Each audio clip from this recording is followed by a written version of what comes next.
Oh, hi, Hiani Washte Chichapi. Good morning out there. Hope you're enjoying this awesome morning. It's going to be warm again today. My sun shines. A 30% chance of showers and thunderstorms, mainly after 3. So there you have it. That's what's going on today. So here we go. How long has Keeley Radio been around, and how long have you been here? So I've been here 18 years. Keeley's been here for 34 years. It's a lifeline for the reservation. It's how people know what's going on.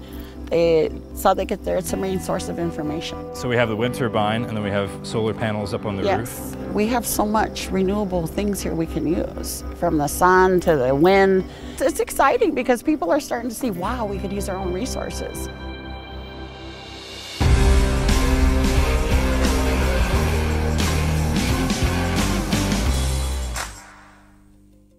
The U.S. government took land, independence, and power from its native people.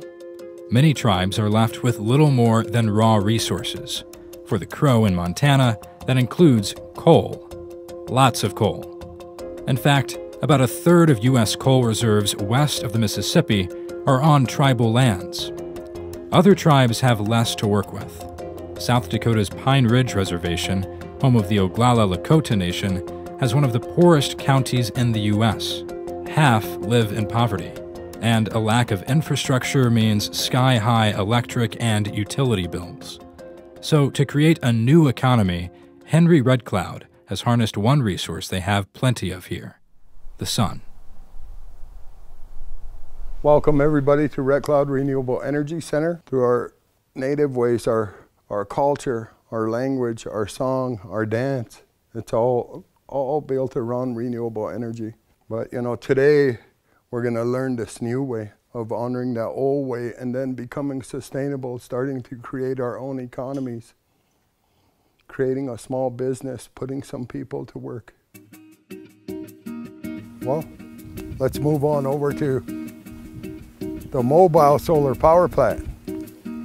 What we'll be doing this week, guys, what you'll be doing. So all this week, Henry Red Cloud and Lakota Solar are training this group on how to capture and use solar energy. And the goal is for them to take that solar know-how back to their reservations and their homes all across the country. Grid tie, off grid. So this one here, this one on the left here consists of a panel, battery, everything's inside encased here. It's good for small applications, charging small stuff like your, for instance, beautiful. Hey, look at all these flowers. We've been operating since 2006. So 11 years with pretty close to 1,000 students coming through our program and 42 of the greater Northern Plain tribes. What are some of the difficulties of building solar energy infrastructure on Pine Ridge? Capital. You got to have some kind of, either go to the bank or make a loan, do a small business loan with the SBA, do something. But here in Pine Ridge, we don't have a bank. We need to start looking at creating economic opportunities, jobs, businesses. Renewable energy can help, families to have lights for the first time, and then have, running water, having all of these necessities that we take. If we do have it, we take for, granted. The idea of tribal sovereignty, what does that mean, and how does wind and solar energy play into that? Well, let me tell you a little bit about Pine Ridge. Sure. Pine Ridge now, we have 4 governments here. Very confusing. We got the state government, the county government, the federal government, and the tribal government. My grandfather, he's in the history books, the Indian Wars of the 1860s, 1800s. My grandfather, one of the wars they called Red Cloud's War. They were defending the land, they were, defending the resources here, because if they didn't, their way of life would be no more.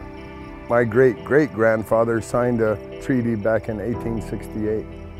And so treaties aren't made just with anybody. It's a binding nation-to-nation agreement, so we consider ourselves a sovereign nation. Tribal sovereignty is a big deal, but exactly what that means and how much sovereignty tribes have has changed throughout U.S. history. The first treaty between the United States and an Indian tribe tribes don't have representation in Congress or even full ownership of their land, but they do have their own government, law enforcement, court system, and tax jurisdiction. And tribal sovereignty can mean different things to different tribes. For the Crow tribe in Montana, sovereignty means taking full ownership of the tribe's economic lifeline, a huge coal mine that they've allowed outside companies to mine for decades in exchange for a payout to every member of the Crow tribe.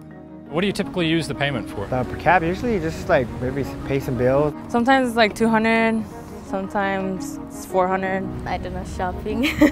Sometimes buy people stuff. It all depends. If it's in April, it's mainly graduations, receptions, gifts, and that kind of stuff. August, Crow Fair. December, Christmas. Despite that coal money, about 1 in 3 people on the Crow Reservation live in poverty.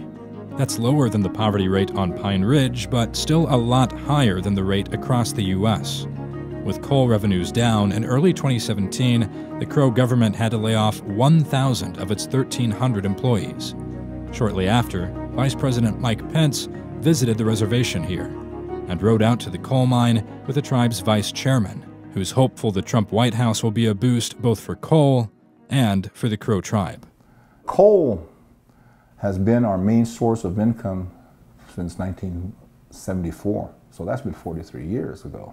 You know, the administration of Obama really hurt our coal market, but we want to run our own coal mine. I believe we have the capacity, the leadership. I don't want to be a passive royalty. I don't want, you know, the passive royalty is leasing our land and not developing it ourselves. We want to be developing it. We want to be in control. Coal is the main source of income. Right now it is, but we want to diversify our natural resources, develop our natural resources. Some tribes in South Dakota, for example, are really focusing on solar energy or wind energy. Right. Is that something that the Crow tribe has considered? The best wind that we can generate electricity is there in the Bighorn. It's what we call the grapevine area. It costs a lot of money.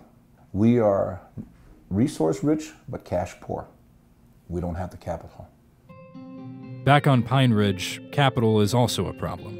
So people here are using the sun, the wind, and a unique approach to build something totally new. So you are looking at 5 of our 7 houses from our first phase of our regenerative community. We put them in this configuration because it harkens back to our teachings as Lakota to put things in a circle so that families are put close together. So as time progresses, you'll see 2 more circles of these single-family homes. So this solar panel powers most of the construction that's going on, but when these houses are finished, they'll have solar panels up on the roofs, won't they? Yep, I mean, if you want to talk about keeping people into poverty, I mean, some of our homes, families are paying upwards of $400, $500, $600 heating bills in 1 month. And so these homes have really been constructed with the idea of being affordable, being able to capitalize on the passive solar heat. We mentioned the solar panels on our houses. We want to make sure that it's not only there to just save our families money, but it's also there because it's important to us to utilize Mother Nature's gifts in the best possible way. We're dreaming big here, and we're reaching for the best that we can get, and we're going to build it here.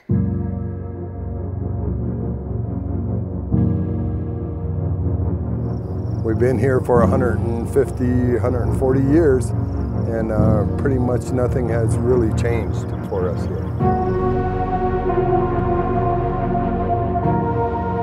We know that our history was, terrible. Our way of life changed, a lot of things happened, but there's no way that we can step back to, change that. We can learn from it, embrace it, get a, direction from it. Here we are 7, generations later from that era of the 1868, 1851 treaties. Here we are. I'm seeing people start to rebuild themselves, looking at the environment and looking at their culture, their ancestors' way of lives, and then incorporating that, and then incorporating new technologies. So we're in that same history book, but we're just in a different chapter making history together.